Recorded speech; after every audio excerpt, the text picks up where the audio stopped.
So, hi everyone, this video is gonna be about two beautiful Sauvignon Blancs who I got actually from Winery Tement, and we drank these two bottles in 2 days, and I did also some notes, and I want to talk a little bit about the website, the winery, the grape variety a little bit, and the flavors what we get. But if you want more information, please listen to the podcast with Armin on the Wine Ghosts on iTunes and on Spotify, and just go to the Instagram side if you are not watching this video on IGTV. And these wines were really beautiful, and they have their own characters. And if you want to know about this region a little bit more and why Sauvignon Blanc really found its place in Südsteiermark and in the vineyards of Armin Tement maybe, then you can also go to the official Austrian website about wines. They have really good maps about geology and soil types, and also about the variety. So the Tements winery is really an organic and family owned vineyard who really cares for their habitat and their natural habitat, and really specializes in elegant fine white wines and in Sauvignon Blanc in particular. So please enjoy this video. I hope it's gonna be informative, and if you have any questions, please let me know and we're gonna try to answer it. And if you want to know more about this variety, I have another podcast before Armin's where I talk a little bit about, so it's less than 20 minutes, about the variety, and I taste another two Sauvignon Blancs actually. So please enjoy. So good morning everyone. I usually have a lemon water in the morning, but now this is the first morning with this beautiful Tements Sauvignon Blanc. So I thought, why not? And after this little tasting or starting of the day, you will see a more detailed map, and actually I put on the map where the wine is coming from, and you will see where the Tements winery is located, like bordering Slovenia, and get a brief introduction about the climate and possible grape varieties. But you can also see the bottle here, and also on the back label you can see a beautiful detailed map about the cruise. So this is a 2019 Tements Südsteiermark, that's the biggest region there. DRC Sauvignon Blanc, Kalk and Kreide. And that's full of green aromas, waking acidity. So I wish you a beautiful day, and I hope you're gonna learn something. Cheers. So where is Styria located? It's the southernmost wine producing region in Austria, and also bordering Slovenia, as you can see. And on the east there is the Great Hungarian Plain, or the Great Pannonian Plain, and also Hungary. On the south there is Slovenia and the Mediterranean Sea, and on the north there is actually the rest of Austria. It's warmer than most of other wine producing regions in the country. It's almost Mediterranean, so between Mediterranean and continental, with quite high diurnals. This is really important for aromatic white wines, meaning that the daily temperature differences are quite high, quite great, especially the nights could be really cold. And the annual rainfall is also quite high, but also they get a lot of sunshine. So these are ideal because the grapes can reach a full flavor complexity, but also retain acidity. And it's also kind of hilly, almost mountainous. Many of the vineyards are planted on steep slopes actually to take advantage of the sunlight, so south facing. The soil can be very varied, but mostly stony, as you can hear from Armin in the podcast as well. Almost 3/4 of the grapes grown in Styria are white. Around 10% of Austria's wine production is made here in Styria, and it's not a big wine region, so it's less than 5,000 hectares actually. So the speciality of this region is really elegant, crisp, often aromatic white wines. But I really urge you to go to the Tements website, where you can click on the vineyard, and then you can scroll down. You can see nice descriptions about the regions, the origin system, like the cru wines, village wines are also defined, single vineyard locations. And also there is this great interactive map, as you can see. You can find all the crus, or the lager, or ried as in Austria they say, and you can click on them and see how high are they, for example, and also a short description about the crus, photos. You can also see a little bit above the soil, the rock sediment, So it's a really great map, and then you can go to the wine shop actually and click on appellations, and the wines are also categorized based on this classification. So for example, territory wines or single vineyard wines.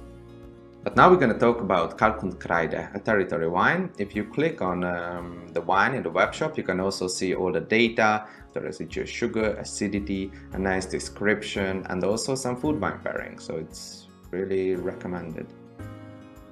So now if you go back to the website, Domaine Ciringa, and there you can see all these wines from the Slovenian side. And now we're going to talk about Fosilni Breg Sauvignon Blanc. So you can see it's from Slovenia, and there you can see all the data, also residual sugar, acidity, and so on. And then also again a nice description. You can also read about soil types and also food wine pairings and the short description, how does it taste like, and the terroir.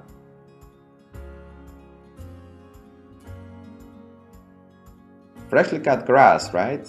You just have to smell it after you turn on the machine, right? Or there is the other one. We all know what we think of. Yeah, cat pee.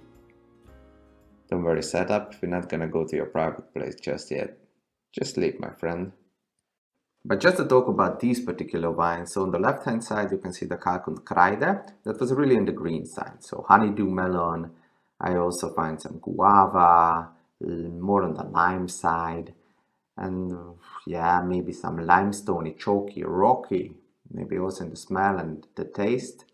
Also some peppermint, mint, basil, really typical gooseberries. And also I found some dill, also I smelled it. And also Granny Smith apple, so green apple. But on the right hand side, Ciringa was really on the unripe yellow fruited side. So more like Granny Smith, so more like gala apple and yellow apple. And also more like pear and unripe mango maybe. I also found or smelled some cantaloupe, you know, on the riper side of melon, Meyer lemon. I also found some passion fruit, some camembert, so some creaminess, some milkiness, and some green almonds, you know, and also some white flowers, so elderflowers. It was more flowery. So we slowly but surely reach the end of the bottle, and it's time for the final conclusion, the final impressions. So on the right hand side you can see the Kalk und Kreide Sauvignon Blanc Südsteiermark from the Tements winery. It's much more green, much more pronounced. Also the nose was much more energetic and much more crispy, really shouting into your nose, and the reductive style of the vinification is really pronounced, so it has a really fresh energy, really just wanted to get out of the bottle and the stainless steel tank. So it's much more green. This wine has much more of the pyrazine, the typical young Sauvignon Blanc characteristics. So for example, this jalapeno or other kind of things. But I really recommend you to listen to the podcast with Armin and also my recent podcast about Sauvignon Blanc. But the wine also had some lees contact, so it just runs through your mouth, but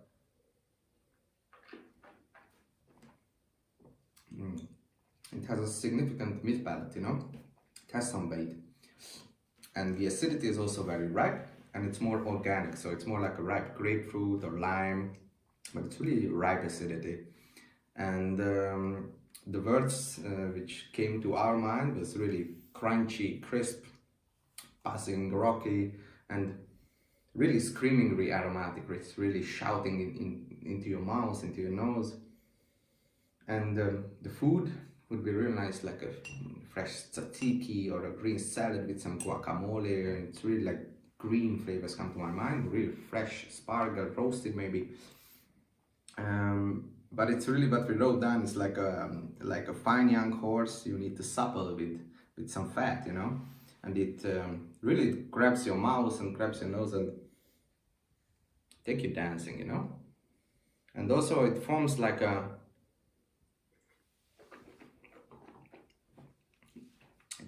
mineral layer in front of your teeth, so it really covers your mouth.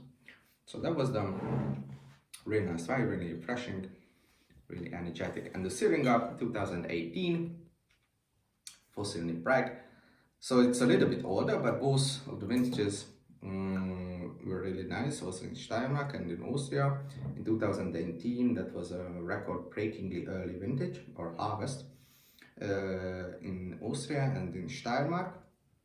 And this one is oxidative actually, so it has seen some bigger oak barrels, so it doesn't shout into your nose, so it's much more shy, not so pronounced, not so aromatic in the nose. So it's more like whispering instead of shouting, and not like the other one. So you have to listen a bit more. And what I also sometimes say, if you cannot decide, especially in Central Europe, whether the wine has seen any big oak casks, just listen how pronounced, if you recognize the grape variety, it's much easier, but just listen how pronounced, how shouting the wine. Or it wants to whisper, you know, this wine has already seen some friends gone through the staves of the barrel, so it's much more, you know, careful. And on the palate, it's also really dry, but not drying out your mouth. And a really ripe acidity as well, but much more on the unripe yellow flavor side, you know. I already listed the flavors, so I'm not gonna repeat myself, but it has much more salinity and kind of inorganic element to it, you know. It's much more chalky, maybe. Sometimes they may say flinty, or you know, Sancerre, for example. But really nice wine as well. For me, it's a bit more complex of a food in terms of food wine pairing. I would rather have this with a roasted chicken or some honey mustard dressing on a salad, or with some roasted actually potatoes. We also tried it with potato chips, with sour cream and hibiscus, so it was really nice. Like the salinity and the acidity really complement each other. So both of them are really great wines. I can really recommend both of them. Both of them are really terroir driven and really true to their nature, to the Sauvignon Blanc nature, and both of them have their own character. So I can really recommend both of them. I really like them. And just drink more Slovenia, and drink more Austria and Steiermark, and drink more Sauvignon Blanc. So it's spring. Cheers.